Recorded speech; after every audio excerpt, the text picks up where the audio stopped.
संसद में राहुल की आवाज को क्यों दबाया जा रहा?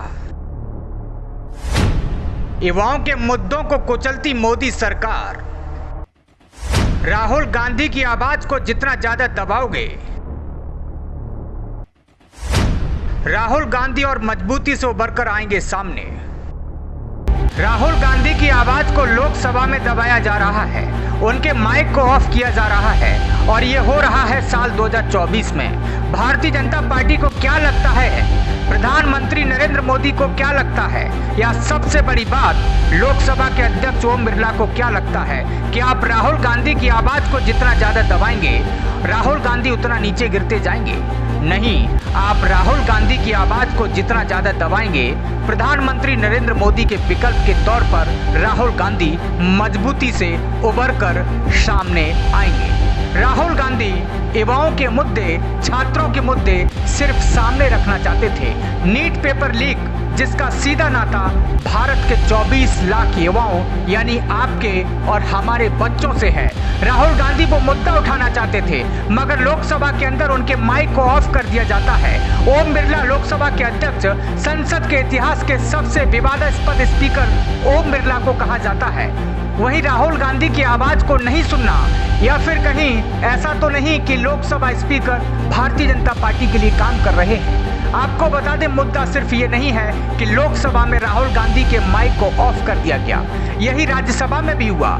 सबसे शॉकिंग बात यह है कि राहुल गांधी सत्ता पक्ष को कटघरे में नहीं रखना चाहते थे, प्रधानमंत्री नरेंद्र मोदी की आलोचना नहीं करना चाहते थे। वह सिर्फ इतना कहना चाहते थे कि नीट के मुद्दे पर सत्ता पक्ष और विपक्ष दोनों एक साथ अपनी बात देश की जनता के सामने रख वह सरकार की आलोचना भी नहीं करना चाहते थे। ये बताना चाहते थे उन युवाओं को कि सरकार आपके साथ है, मगर युवाओं के मुद्दे से इस कदर एलर्जी है कि राहुल के माइक को ऑफ कर दिया जाता है। आपको बता दें, ये सब हो रहा है 2024 के भारत के। वो मंजर देखिए, वो हर गुजरते दिन के साथ लोकसभा अध्यक्ष ओम बिरला के साथ कोई न कोई शर्मनाक पल जुड़ता जा रहा है। देखिए किस तरीके से राहुल गांधी की आवाज को, उनके माइक को ऑफ कर दिया गया।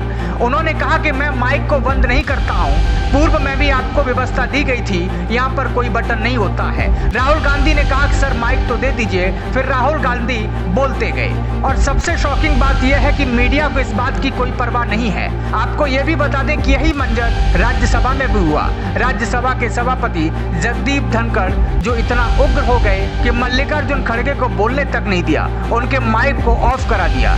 अब सवाल खड़े हो रहे हैं कि क्या लोकसभा के अंदर विपक्ष के लिए कोई जगह नहीं है? इस संगोल युग में क्या इसी तरह से संविधान का अपमान किया जाएगा? राहुल गांधी सिर्फ युवाओं की बात रखना चाहते थे और इस बात की जानकारी उन्होंने सुबह ही ओम बिरला जी को दे दी थी। ओम बिरला जी जानते थे कि आज सदन के अंदर युवाओं की आवाज उठाई जाएगी, नीट परीक्षा का मुद्दा उठाया जाएगा, और राहुल गांधी ने इसके बारे में पहले ही कह दिया था। और आपको बता दें, उसके बाद भी अगर इस तरीके का मुद्दा सामने आया है तो सवाल खड़े होंगे ही। ब्यूरो डेस्क, प्रजातंत्र टीवी।